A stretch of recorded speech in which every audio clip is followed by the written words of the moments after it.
I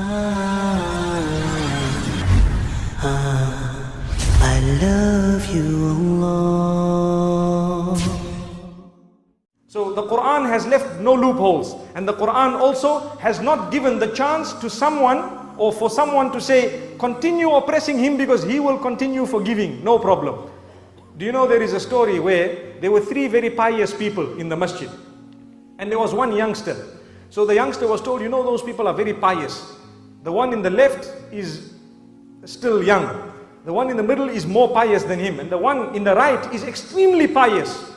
So he said, how can I know the difference between he who is pious and he who is not pious? So the youngster was told, well, they concentrate a lot. So he said, all right, let me see. He went to the first one, Salamu alaikum. No response. He was involved, this man was involved in his dhikr and recitation of the Quran, no response.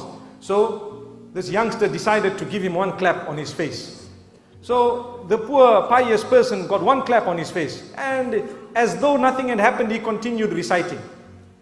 Now the man says, yes, truly these people are pious, and the sign of it is that they don't even notice what goes on around them. Let me go and see the one who's more pious than him. So he moved slightly to the right, and he greeted again, no response. He gave this man one solid clap. The man got up and says, is your hand okay, brother? Is your hand okay, brother? So this man was shocked to say, he is not conscious of what happened to him, but he is conscious of the pain that came on my hand. Allahu Akbar. Look at how pious he is.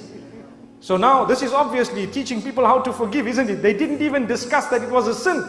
So now this youngster is thinking to himself, whoa, that man on the right must be the most pious. Let's see what he does. He went, he greeted him, again no response. He gave him one solid clap. That man got up and gave the youngster two claps. So the youngster says, but I thought you were the most pious. He says, someone somewhere needs to stop you clapping people. So this is why we need to study in Islam. We need to look at what is the best remedy for that particular situation. Sometimes you can forgive people, but if you continue forgiving them, who's going to stop that oppression?